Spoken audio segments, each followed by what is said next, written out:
अस्सलाम वालेकुम बच्चों, कैसे हैं आप। उम्मीद करती हूँ कि आप बिल्कुल ठीक ठाक होंगे। अल्लाह पाक आपको हमेशा खुश व खुर्रम रखे। आज के हमारे सबक का नाम है चौक में लगी बत्तियाँ। तो सबसे पहले हम हमेशा की तरह तलफ़्फ़ुज़ सीखेंगे।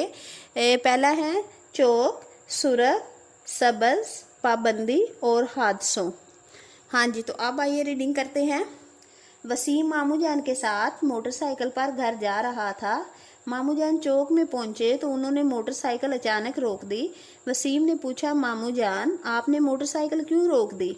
मामू जान ने जवाब दिया, बेटा सुरख बत्ती का मतलब है रुक जाओ। वो देखो सामने सुरख बत्ती चल रही है।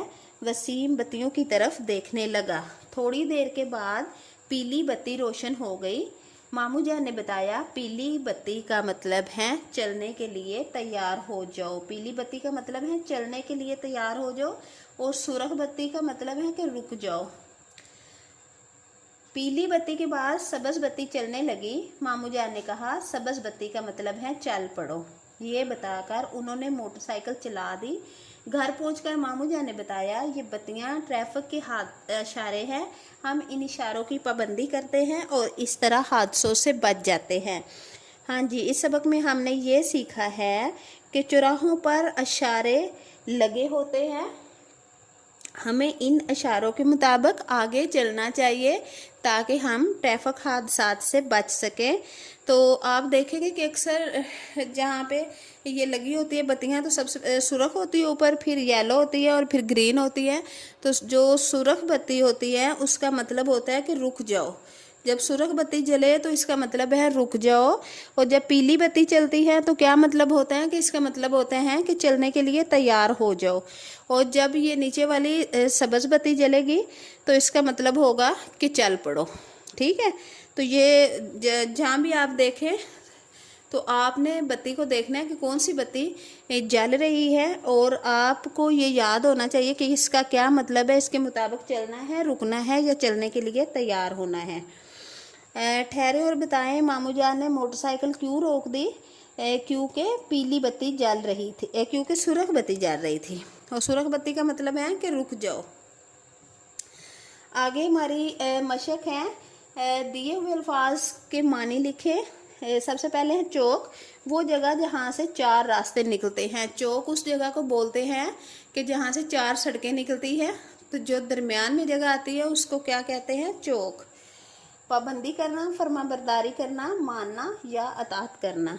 आपने क्या समझा, सबक के मुताबिक आपने खाली जगह पुर करनी है। तो सबसे पहले है वसीम मामू जान के साथ घर जा रहा था। कहाँ जा रहा था, घर। मामू जान ने सुरख बत्ती देखकर मोटरसाइकिल रोक दी। सुरख बत्ती के बाद पीली बत्ती जलने लगी। पीली बत्ती के जलने का मतलब है चलने के लिए तैयार हो जाओ। चौक में लगी तीन बत्तियां ट्रैफिक के इशारे हैं। आगे ये तस्वीर दी हुई है तो ये भी इसी से रिलेटेड है, जो ट्रैफिक चौराहों के ऊपर इशारे वगैरह लगे होते हैं। इसके बाद है हमारे दिए हुए सवालों के जवाब हैं। तो हम सबसे पहले अपने सवालों के जवाब देखते हैं। पहला है, सुरख बत्ती जलने का क्या मतलब है। तो यहाँ पे हमने पढ़ा था ना कि सुरख बत्ती जब मामू जान ने मोटरसाइकिल रोकी ये तो किस वजह से रोकी थी कि सुरख बत्ती जल रही थी। तो सुरख बत्ती के मतलब क्या है कि रुक जाओ। सुरख बत्ती का मतलब है रुक जाओ। और सबज बत्ती के जलने पर क्या करना चाहिए। सबज बत्ती के जलने पर उसका मुराद है कि चल पड़ो, यानी कि चल पड़ना चाहिए। और ट्रैफिक के इशारों की पाबंदी क्यों ज़रूरी है। ट्रैफिक के इशारों की पाबंदी इसलिए ज़रूरी होती है ताकि हम हादसा से बच जाए। इसके बाद यहाँ पे तस्वीरें हैं। इन तस्वीरों को आपने देखना है कि इसका क्या मतलब है। ये इस तरह की जो होती है उसका मतलब होता है ज़ेब्रा क्रॉसिंग, पैदल चलने की जगह। और ये होता है स्पीड ब्रेकर, यहाँ पे रफ्तार आहिस्ता करते हैं। और यहाँ पे ये हॉर्न सा बना होता है और उसके ऊपर ये लगा होता है, तो इसका मतलब है हॉर्न बजाना मना है। यहाँ भी कुछ सवाल दिए हुए हैं कि सड़क पर निशानात क्यों बनाए जाते हैं। तो ट्रैफिक के ऊपर वो इसलिए बनाए जाते हैं ताकि लोग हादसा से बच जाएं और उनमें एक डिसिप्लिन आए और उनको पता हो कि किस टाइम पे चलना है और किस टाइम पे रुकना है। स्कूल और अस्पताल के बाद हारन बजाना क्यों मना है?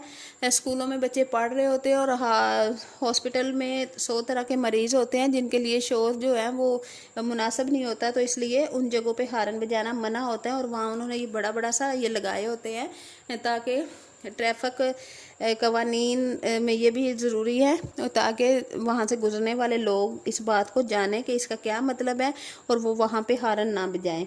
और ज़ेब्रा क्रॉसिंग का क्या इस्तेमाल होता है? ज़ेब्रा क्रॉसिंग का इस्तेमाल होता है कि लोग उस पर पैदल चल सकें। अगर स्पीड ब्रेकर सवारियों की रफ्तार कम ना की जाए तो क्या होगा? अगर स्पीड ब्रेकर पर सवारियों की रफ्तार कम ना हो तो बहुत ज़्यादा हादसात होंगे।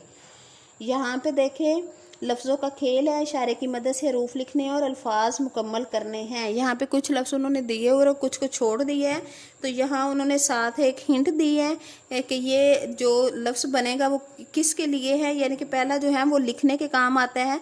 तो अब हम देखते हैं कि किस लफ्ज़ से हम लिखेंगे। पे है, नून है, यहाँ पे छोड़ा हुआ है तो यहाँ पे हम लगाएंगे सीन और लाम, ये बन जाएगा पेंसिल। आगे जिस्म का हिस्सा है, दूसरा जो हमने ढूंढना है वो जिस्म का हिस्सा है, तो दूसरा कौन सा है? ये है, सीन है और इसके साथ रे मिला देंगे तो ये बन जाएगा सर। तीसरा एक फल का नाम है, तीसरे नंबर पे कौन सा है? अलिफ नून, और यहाँ पे उन्होंने एक लफ्ज़ छोड़ दिया है, यहाँ पे हम गाफ लगा देंगे तो ये बन जाएगा अंगूर। आगे हैं एक सवारी का नाम है, चौथे नंबर, ये 4 नंबर है, ये एक सवारी का नाम बनना है। ये जो हमने गाफ लगाया अंगूर में, इसी गाफ के साथ आगे ये लफ्ज़ बन जाएगा गाफ अली अड़े छोटी है गाड़ी। पांचवा इसे हवा मिलती है, पांचवा किधर है? पांचवा है ये पे नून काफ है अलिफ, काफ है अलिफ, पंखा। अच्छा जी, तो छठे नंबर पे आ जाएगा हमारा सफाई के काम आता है। 6 नंबर पे कौन सा है? ये है 6, जा, जीम है जा, अलिफ अड़े वाओ झाड़ू। और आ जाएगा आगे 7वें नंबर पर, इस बार लिखते हैं 7वां नंबर कौन सा है? 7 नंबर 7 है ये कागज़, ये कागज़। चलो जी, ये भी हमारा हुआ मुकम्मल। आगे हैं कवायद सीखें। इन जुमलों पर गौर करें, देखें गा गी गे कहाँ आना है। जैसे कि यहाँ पे उन्होंने कुछ एग्जाम्पल्स दी हैं। फ़खर खाना खाएगा, सना मेरे घर आएगी, हम स्कूल जाएंगे। गा गी गे लगाकर हमने ये खाली जगह जो है इसको फिल करना है। तो सबसे पहले है हम शाम को खेलने के लिए इकट्ठे होंगे, अब्बू बकर हमारे साथ जाएगा। सादिया अपने घर से आएगी, हम सब मिलकर खेलेंगे, खूब मज़ा आएगा। ठीक है, आगे इधर है पढ़े। दी हुई इबारत को दुरुस्त लफ्ज़ और रवानी से पढ़ना है। छोटे बच्चे सभी को अच्छे लगते हैं, लेकिन कुछ लोग छोटे बच्चों को नुकसान पहुंचाते हैं। ऐसे लोगों से बचने के लिए कुछ बातों का ख्याल रखना चाहिए। जैसे आप जानते नहीं, इससे कुछ भी ना लेकर खाएं, किसी अजनबी के साथ कहीं ना जाएं। अगर कोई आपको इस तरह से छुए कि आपको अच्छा ना लगे तो इसे सख्ती से मना करें। ऐसी हर बात अपने अम्मी अब्बू को बताएं।